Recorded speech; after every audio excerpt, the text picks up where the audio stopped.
Good evening and welcome to tonight's Undaunted, bringing to the news untold stories. I am Onyi Okbala. Let's begin.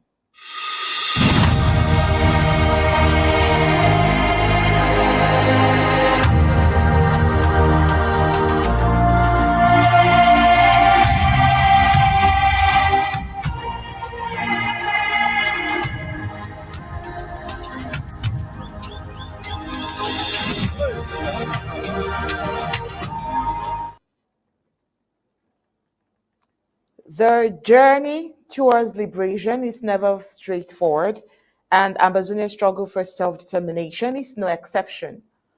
Over the decades, the Ambazonian people have endured systemic oppression, cultural erasure, and economic exploitation at the hands of La Republique du Cameroon. Despite this unwavering spirit of resistance has driven the fight for sovereignty. This liberation struggle is not only fought on the battlefield, but also in the court of public opinion, where truth and misinformation collide in a contrast and contest for narrative control. In recent years, the colonial regime has intensified its campaign of media manipulation, seeking to derail Ambazonians' progress. These sophisticated efforts involve spreading false narratives about internal divisions, exaggerating the successes of colonial forces, and distorting the actions and inactions and intentions of Ambazonian leaders. The goal is clearer: to undermine the legitimacy of the struggle, to demoralize the Ambazonian people, and erode international sympathy for their cause. These tactics are not new, but their escalation highlights the regime's desperation in the face of Ambazonians' growing resilience. Amid this onslaught of disinformation, the leadership of Ambazonia has risen to the challenge, exemplifying steadfastness and clarity in addressing the lies perpetrated by the regime. President Samuel Sako, for instance, has emerged as a powerful voice against falsehood, dismantling fabricated claims and reaffirming the collective resolve of Ambazonians. His efforts, along with those of other leaders and the people on the ground, demonstrate that the liberation struggle is not just about reclaiming territory, it is about reclaiming truth. The manipulation of media is a calculated attempt to rewrite history and obscure the legitimate aspirations of Ambazonians. However, the resilience of the Ambazonian people and their unwavering commitment to justice serve as a counterforce to these tactics. As the world watches, the Ambazonian struggle continues to be a testament to the enduring power of truth, unity, and the unyielding pursuit of freedom. Now let's get the prime headlines.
Here are the prime headlines for today. A group advocating for peace and justice in Ambazonia has proposed a referendum for independence. How about that? Meanwhile, La Republic to Cameroon Ministry of Defense has openly accepted the fact that there is war in Ambazonia and no normalcy. Tonight on Undaunted, we take a look at Colonial Police Officer Neutralized in Bamenda. We'll also take a look at the case of Cho Ayaba. Evidence reveals atrocities impacting genuine Ambazonian movement. On the African scene, electoral credibility under threat in Namibia, while Trump names billionaire Massad Boulos as senior advisor on Arab and Middle Eastern affairs. Let's get the news in full briefings.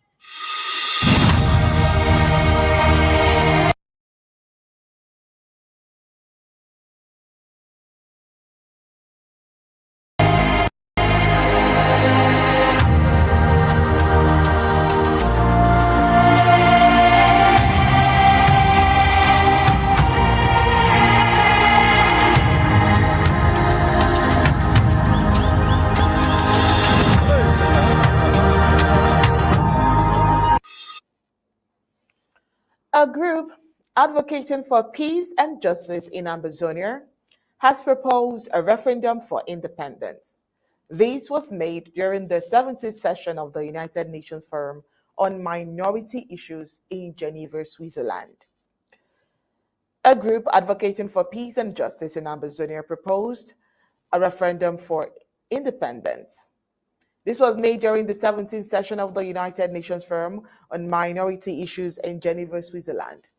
The Alliance for Peace and Justice, APJ, in the former British Southern Cameroons, took the opportunity to voice their grievances and advocate for an autonomous governance model.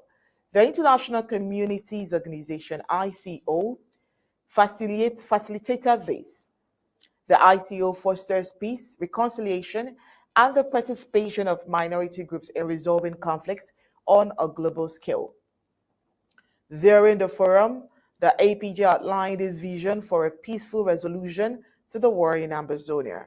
The exclusion of our voices in the predominantly French country has resulted in a senseless war that continues to wreak havoc even as I speak. Now, this is from Janurus Asongo representing the group. APJ further proposed a framework granting limited autonomy to the Anglophone and the Ambazonian areas, culminating in an independence referendum by 2030.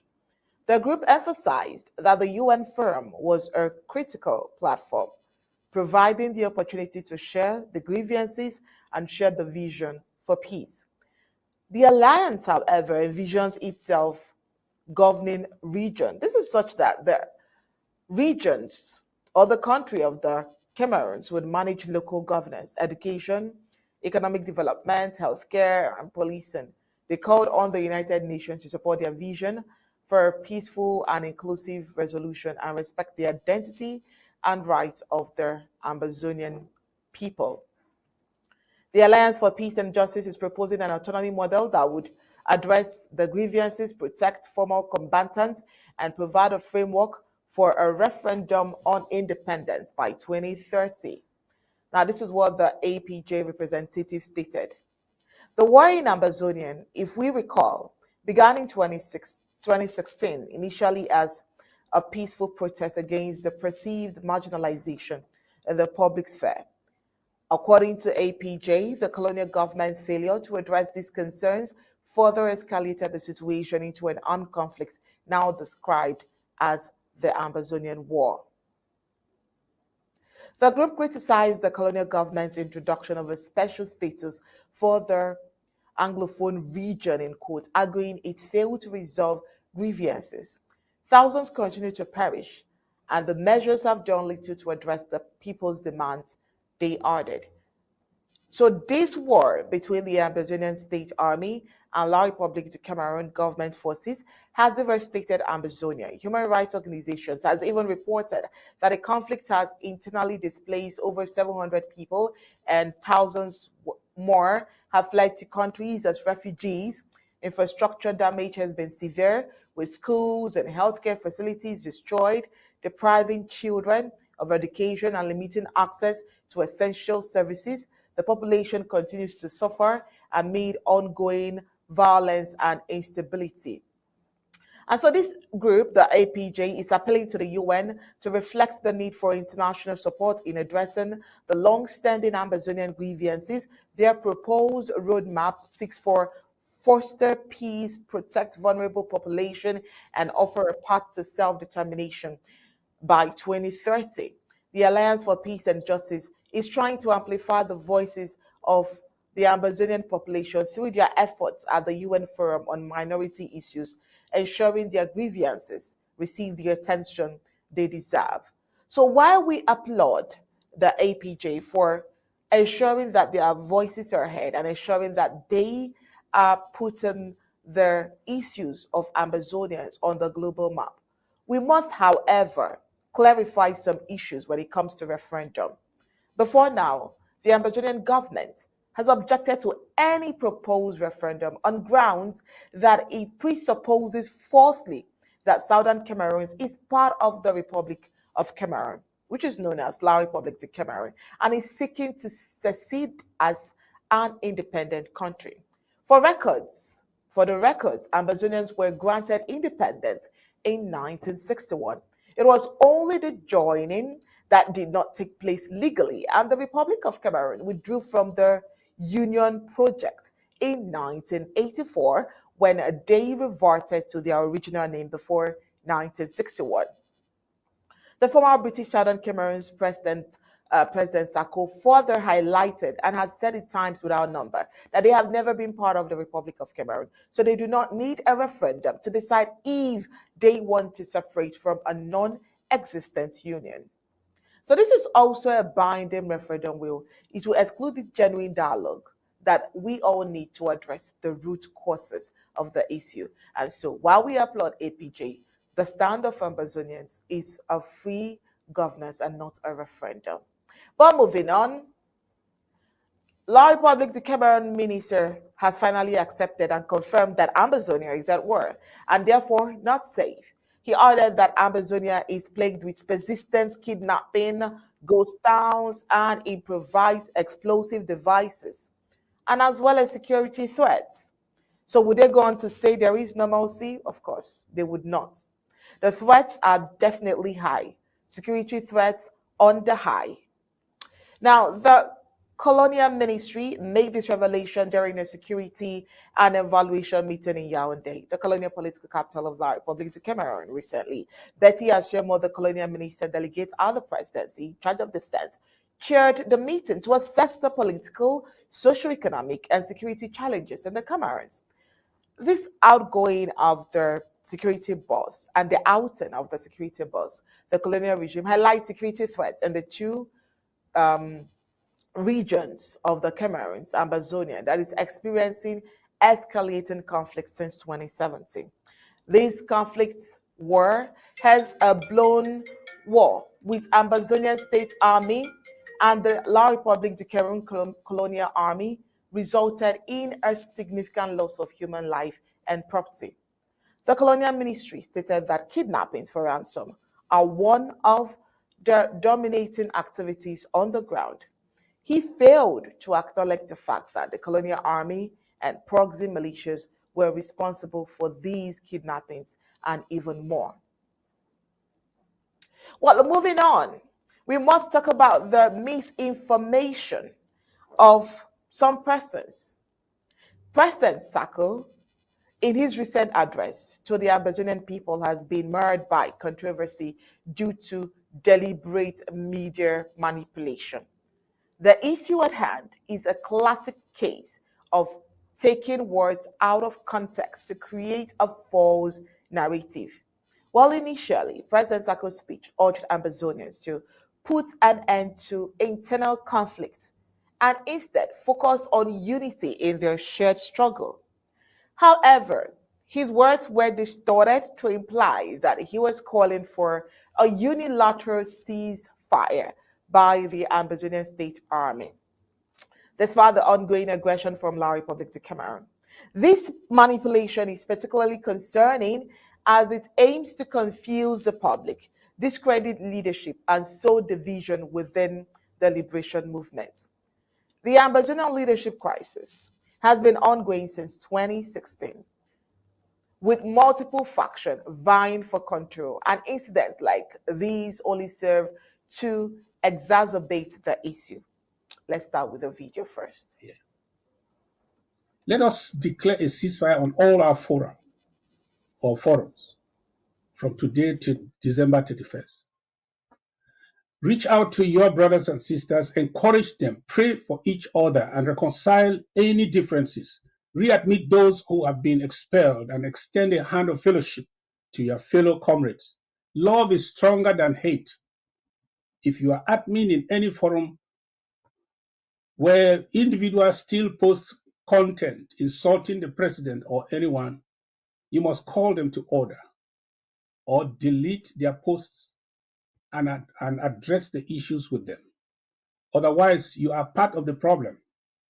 You are not innocent. You are guilty by association. Today should mark a new beginning. Let us choose unity in purpose while we can. It is easier to reconcile within a marriage than to remarry your ex. Oh, well, you heard that. That particular address by President Samuel Ikome Sako to the Ambazonian people has been marred by controversy, as his words were deliberately distorted to create a false narrative.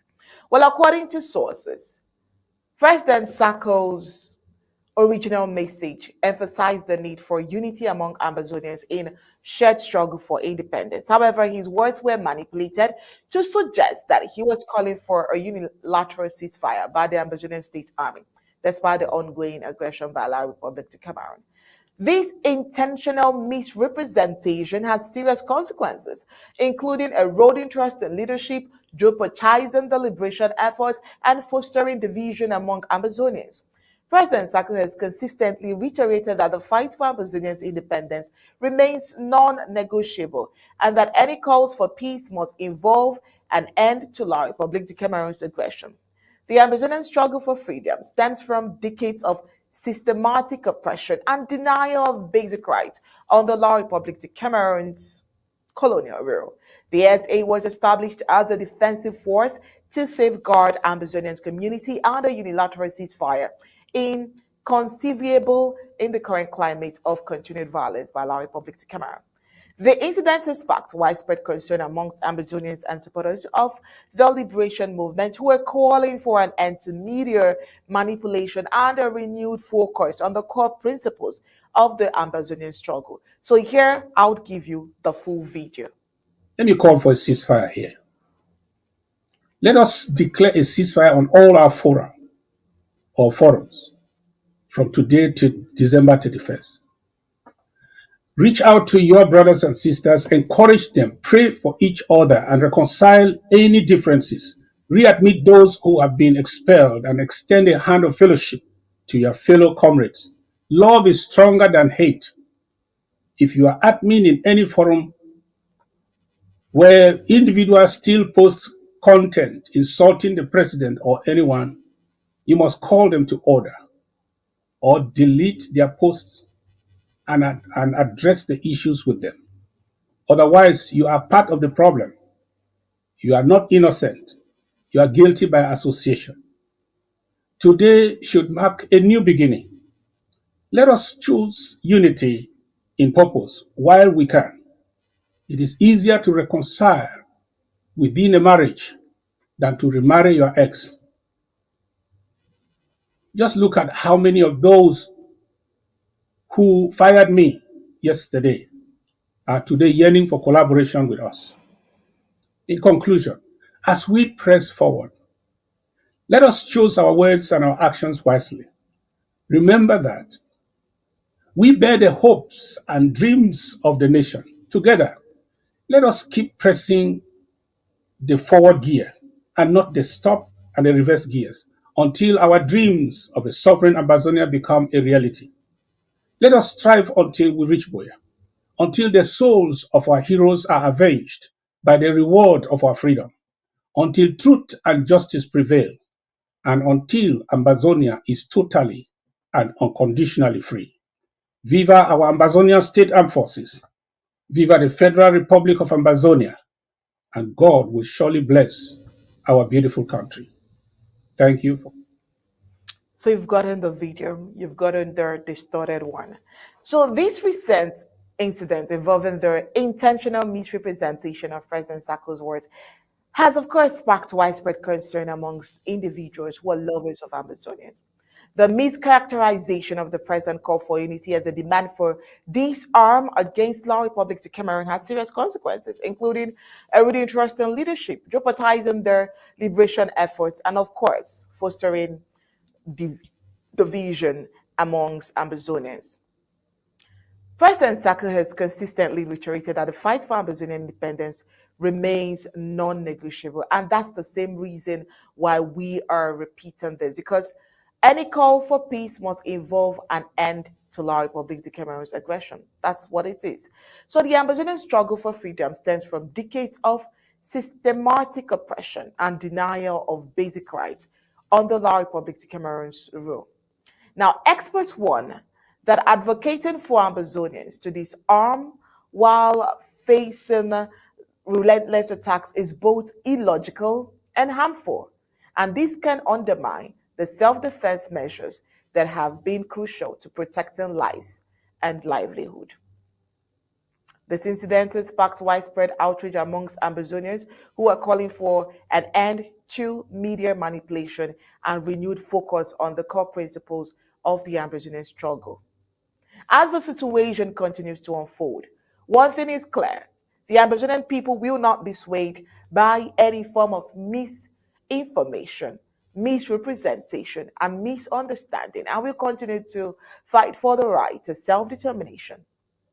President Sako has so far taken proactive measures to address the situation by releasing an audio message to clarify his stance and dispel the false narrative, speaking of the ways such media manipulation can be combated. The President of the Federal Republic of Amazonia has been proactive.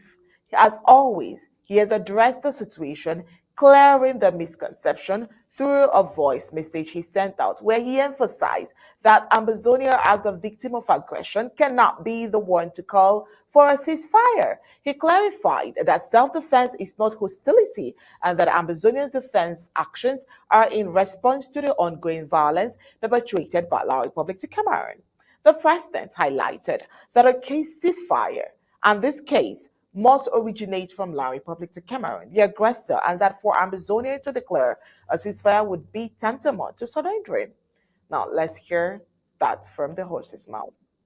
Fellow Ambazonians and members of the international community, I watched with dismay a certain video that was doctored, a video of me addressing people of Southern Cameroon's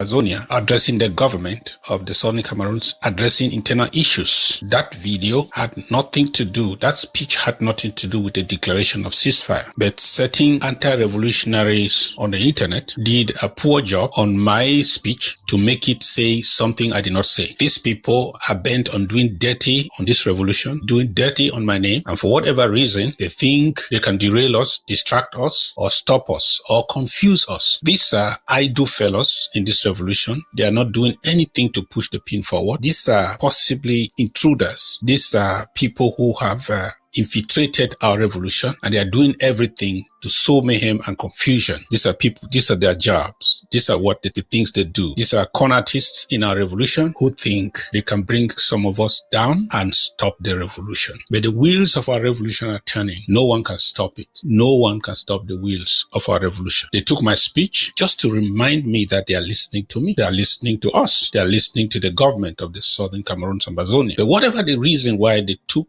my speech and took an excerpt, doctored it out of context, whatever they intended to do was surely for evil. But I have decided to respond for good, to do something good. They intended it for evil, but I will use it to educate us. I will use it to reiterate our position. I will use it to, again, talk to the international community. In 2020, I met with the personal representative of the Secretary General of the United Nations, Mr. Antonio Guterres. I don't want to say the name of the person. I met him at the United Nations office in Washington. It was on the issue of ceasefire. And I told him certain things, which I would like to say today in public, because we also reacted in writing. If you can check the press releases, my position on the ceasefire has never been ambiguous. It has been unambiguous. It has been clear. I've been very clear and consistent on the issue of ceasefire. So let me remind you of what I said then that I say now.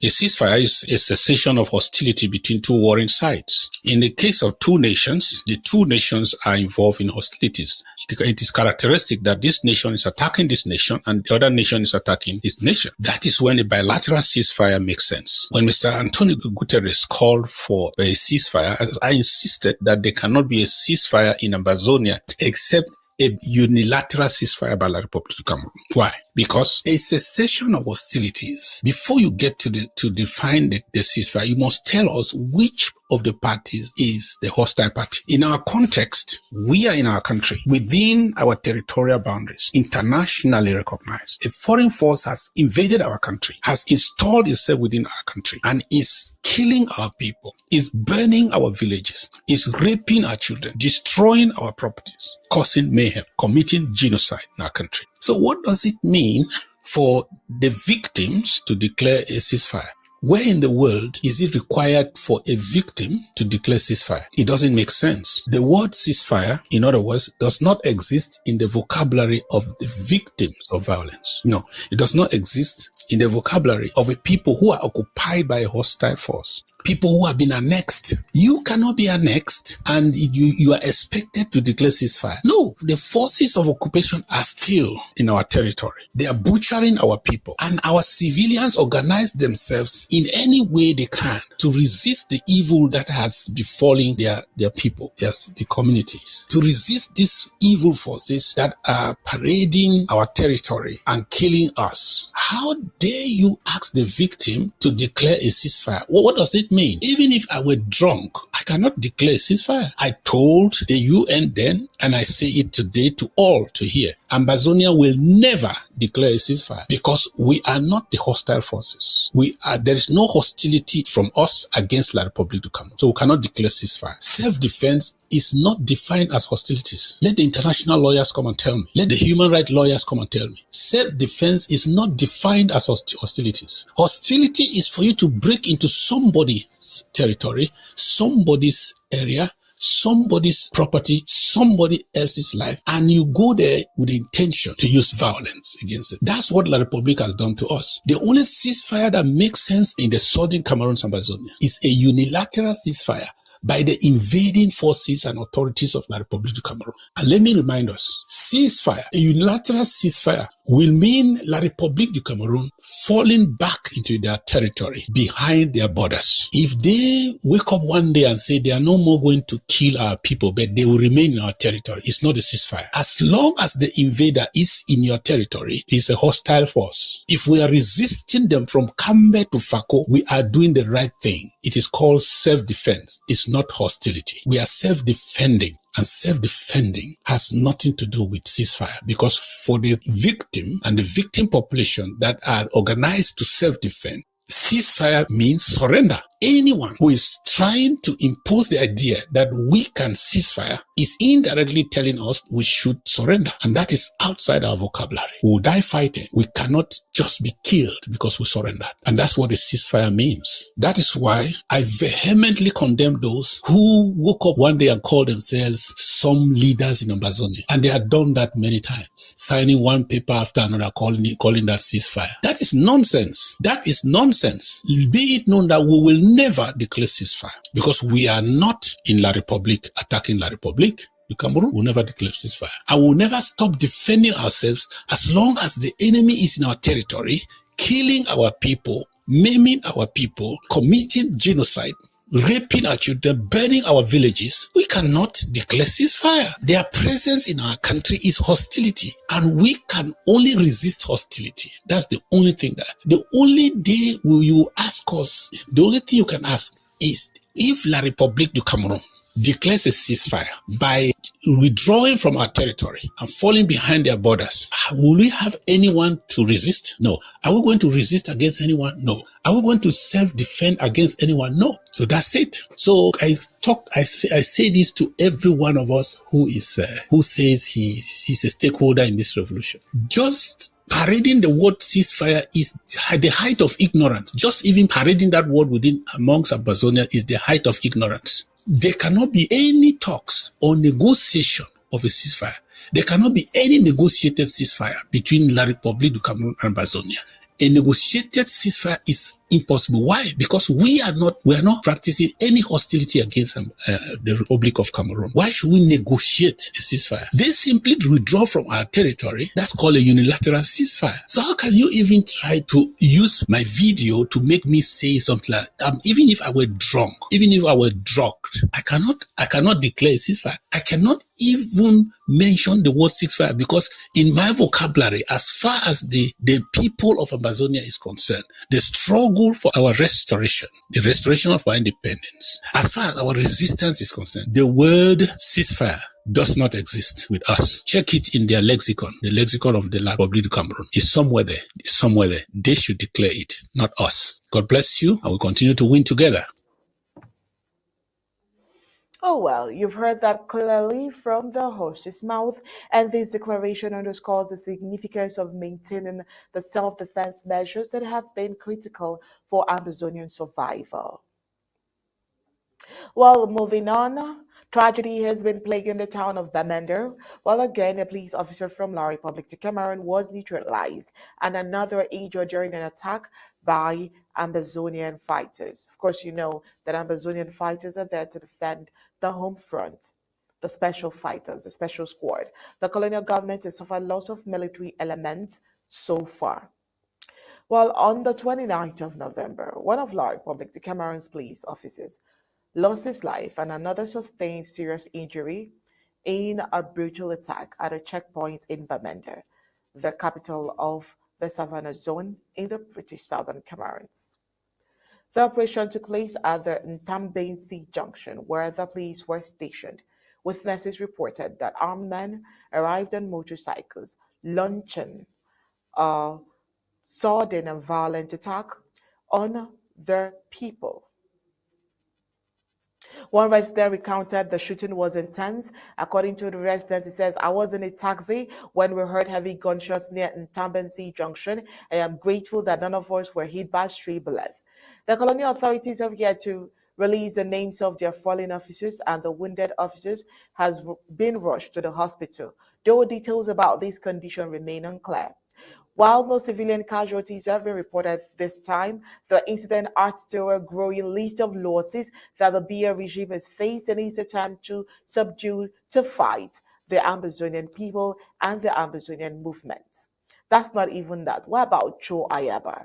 The ongoing case against Ayaba Cho, a self-acclaimed leader of the Ambazonian Defense Forces and former proxy of the Biya regime, has exposed reports of violence and human rights abuses linked to the Ambazonian movement factions in the British Southern Cameroons.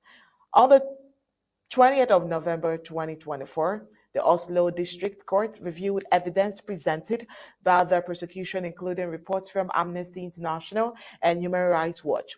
These documents details atrocities against civilians, such as the recent kidnappings of 11 students and teachers from St. Lawrence University Institute by armed men claiming to be fighters of the Ambazonian movement. Which of the movement? Of course, the ADF. A pivotal factor in Ayaba Cho's arrest, known in Norway as Cho Lucas Yaba, was a letter dated June 25, 2024 from US-based lawyer Emmanuel Salai. He addressed this letter to the Prime Minister of Norway along with a complaint supported by documents, pictures, and videos highlighting atrocities committed by the ADF, which has, of course, rubbished and reduced the efforts of genuine defenders of the Ambazonian movement. It's a Salai's representation of victims of these abuses and previously held a press conference in Yaoundé, the capital of La République du Cameroun, with victims' families, including daughter of late Florence Ayafo, who was a wardress at the Bamenda Central Prison, who was kidnapped, tortured, and murdered by Ayaba's ADF as well. Additionally, a video surfaced showing a principal from a colonial government college in Bamenda being tortured by kidnappers, emphasizing their dangers faced by civilians and the challenges for legitimate fighters trying to distance themselves from such violence. Supporters of Ayaba Cho argue that charges against him lack substantial evidence, claiming BS government misled Norway into his arrest. But however, the documented evidence presented in court is raising concerns about the actions of his groups and all the atrocities that they've done against genuine advocates of independence in the British Southern Cameroons. Well, that's all we have from news from the home front. Coming up next is news across Africa.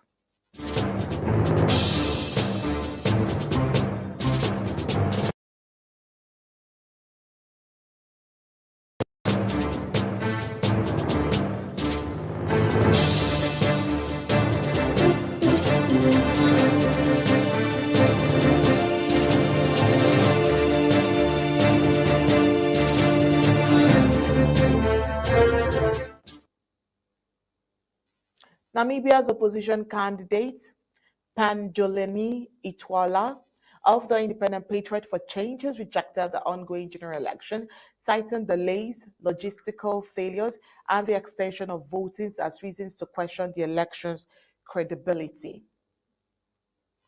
Initially scheduled for Wednesday, the voting was extended to Saturday due to technological and logistical setback that left many voters stranded in long queues. Partial results show Itwala trailing behind Netombo Ndandi Ndatwa, the ruling SWAPO party's candidate. Electoral Commission Chairperson LC Ingeboa acknowledged the challenges, stating they prevented many from voting. Itwala has vowed to challenge the outcome, potentially through a court petition, to nullify what he deems a compromise process. This comes against the backdrops of similar arrests in Mozambique, where accusations of vote rigging have led to violent protests, raising concerns about election integrity across southern Africa. Namibia's electoral issues highlight vulnerabilities in the country's democratic process, undermining public trust in institutions meant to uphold fairness. The delays and technical failures cast doubt on the transparency of the election, potentially fueling political instability and tarnishing the nation's democratic reputation. Should Itwala pursue legal action, it could set a precedent for accountability, compelling the Electoral Commission to address systemic flaws. But however, the controversy could also deepen political divisions, disrupt governance, and discourage voter participation in future elections. This situation echoes Mozambique's ongoing unrest, emphasizing the need for stronger safeguards against electoral malpractice in the region. If handled with transparency and reform, the situation could lead to a more robust electoral system in Namibia, restoring public confidence. This moment also offers an opportunity for opposition parties to unify, challenging SWAPO's long-standing dominance and diversifying political discourse in the country. Let's take a look at Ivory Coast. Simeon Evers, ex-wife of former President Laurent Gbagbo, has officially joined Ivory Coast's 2025 presidential race. Nominated by her party, the Movement of Capable Generations, Evers aims to prioritize national reconciliation, food sovereignty, and industrialization. Once a key figure alongside Gbagbo in founding the popular Ivorian Front in 1982, Evers' decades of experience in activism and politics. The Gbagbo's divorced in the June 2023 after 34 years of marriage and a shared political journey. Simeon's candidacy marks a new chapter in her career, distinguishing her from Laurent Gbagbo's political legacy. Meanwhile, another former ally, Pascal Affi and Gusern, who took over the popular Ivorian Front during Gbagbo's incarceration, has also declared his intention to run for the presidency. Simon Evers' entry into the presidential race reflects the evolving political landscape of Ivory Coast. Her campaign for national reconciliation through amnesty and social reforms could resonate with voters seeking stability after years of political turmoil. Her candidacy also signals the diversification of leadership options, challenging entrenched party loyalists and patriarchal norms in Ivorian politics. With her history of activism and ties to grassroots movements, Elivet's campaign may appeal to younger and disenfranchised voters. However, her association with Gbagbo's polarizing legal could polarize the electorate. The presence of multiple candidates from the same political lineage, including Afi Guzern, may fragment the opposition vote, potentially benefiting the ruling party. Simeon Hiver's candidacy underscores the rise of women in African politics, inspiring greater gender inclusivity in leadership roles. Her emphasis on reconciliation offers a pathway to addressing lingering political division in Ivory Coast, potentially fostering national unity. Additionally, her focus on food, sovereignty, and industrialization aligns with regional priorities for economic self sufficiency and resilience. Now let's get the news across the globe.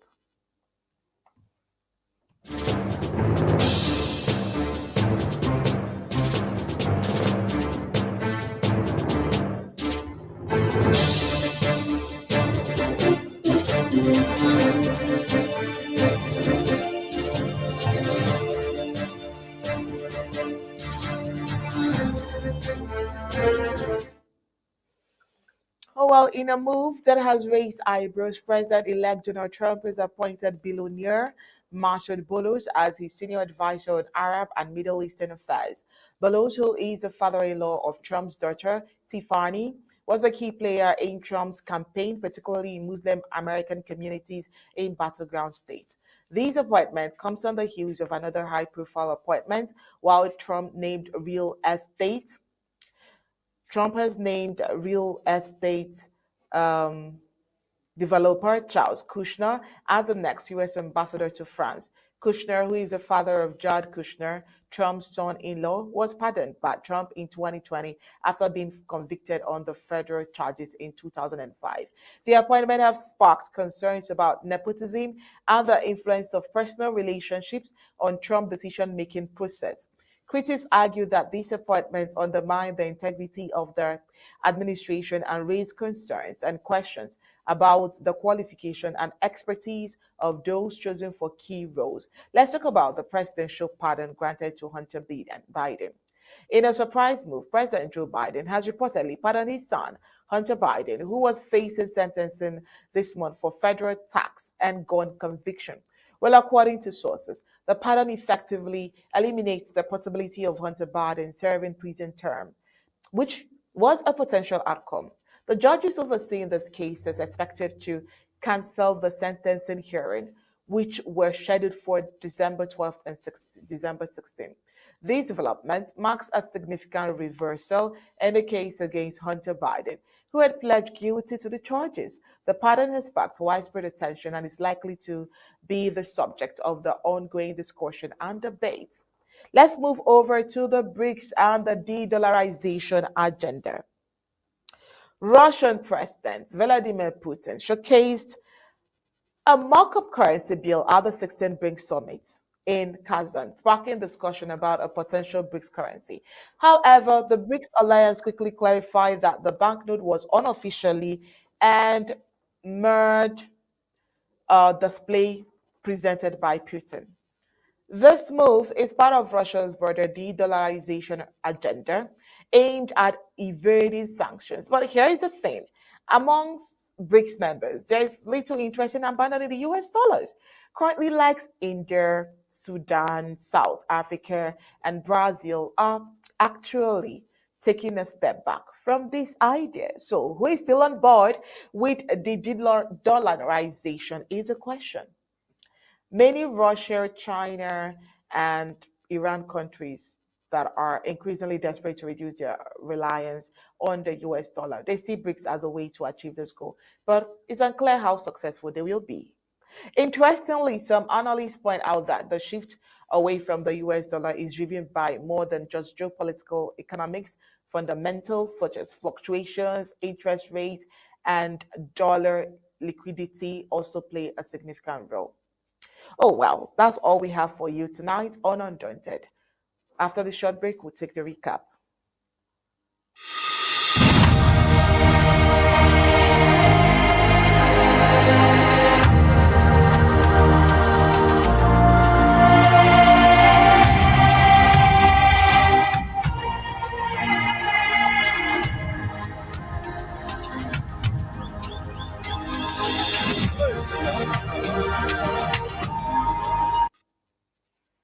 Well, tonight on Undaunted, we told you that a group advocating for peace and justice in Ambazonia has proposed a referendum for independence.